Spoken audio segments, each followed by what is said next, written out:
Hi guys, Shelli, Pelly, Annie Parker Confidential. All right, 3 of the very worst things that you can do for your skin, aside from too much sun, are these. Too much dairy in your diet, too much alcohol in your diet, and too much added sugar. So today I want to give you some really good, tangible things that you can use on a daily basis to start to wean yourself off of added sugar in your diet.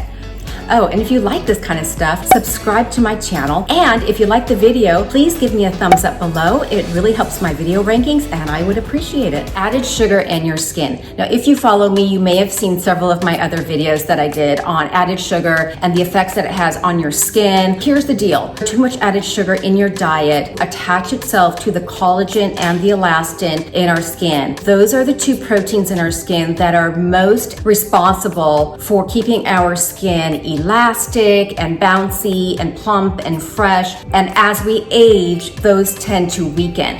The added sugar attaches itself to these 2 proteins and it makes them frail, brittle, and less firm. That results in wrinkles, in sagging skin, discoloration, dark under eye circles, and fine lines. It can also trigger inflammation in your body. And number 3, just a dull, lifeless, less radiant, vibrant appearance of your skin.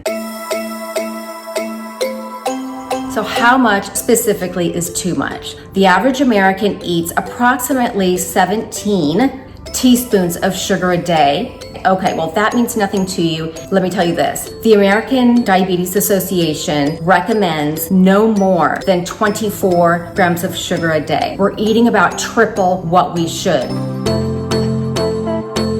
Of course, the 24 is the maximum. Ideally, it would be 0. But I wanted to start us off on low sugar options because sometimes you just want to take baby steps and wean yourself off of it. Here's how you figure out what you're currently eating. We need to figure out where you're at on a daily basis in terms of your added sugar so you know where you're starting. I want you to go into your pantry and grab some of those items. Take the item, flip it over. The first thing you're going to look at is the serving size. Remember that a lot of times the serving sizes are very small.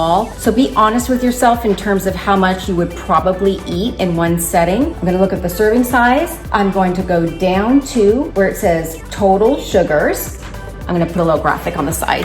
And underneath that, added sugar. And you're going to multiply that by however many servings you think you would eat. So for example, if I'm looking at something and the serving size is a 1/4 cup, and I'm thinking, okay, well, I know that I always eat a good 1/2 cup, and it says 4 grams of added sugar. Okay, I know I'm eating 8 grams. So I'm just gonna write that down. Go through that for your day, jot down, add it up, that's your number. This is just for you and there's no shame in it. You have to know where you're starting.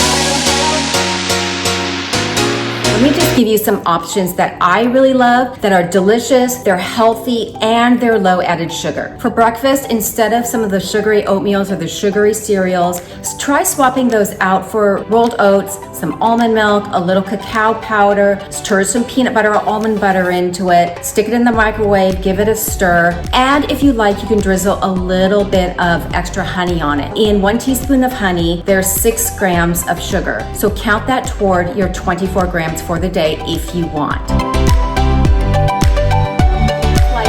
A little treat sometimes, right? So instead of having a sugary cookie or ice cream or any of that kind of crap that we really shouldn't be having, I actually like these Aaron Baker's grain-free cookies.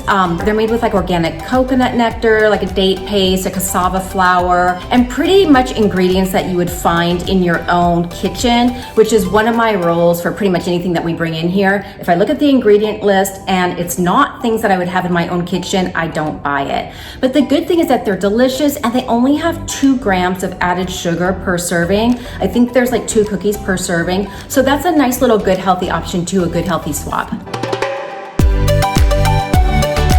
Okay, if you're a bar person or you just like having like a nice little snack on hand or like running out to the gym early and you need something, you've got to try these. These are Ivan bars. It is a nut and seed bar. They're all natural. They're just made with gluten-free oats, dates, chia seeds, pumpkin seeds, sesame seeds, flower seeds, a little agave syrup, which is their added sugar in this. Still low sugar. They're so good. This is my favorite. The peanut butter is my personal favorite. It is very dense, it's very chewy, and it is very filling. We get the whole bars and I eat maybe half of one, and it's totally satiating. If you like to hike and you want something light, this is great to take with you. Full disclosure, Ivan is my brother-in-law. He's my husband Oliver's brother. He started making these, I think, gosh, a couple years ago, and they've gotten like tons of accolades. I think they won Best in Show at the Fancy Food convention that they have up in San Francisco every year for like gourmet foods. They're based in Santa Barbara. I mean, honestly, they're really good.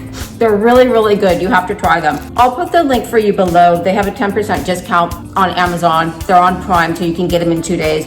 I'm telling you, you will love these. Okay, so those are a few good low sugar options that you can integrate. It's a marathon, not a sprint. Don't beat yourself up if you're not there yet. Start with a low sugar diet and see how you feel. If you have questions, comments, please always ask me below. And for all things wellness, beauty, style, fitness, and healthy living, subscribe to my channel. Visit me on the blog, annieparkerconfidential.com, and I'll see you on the blog.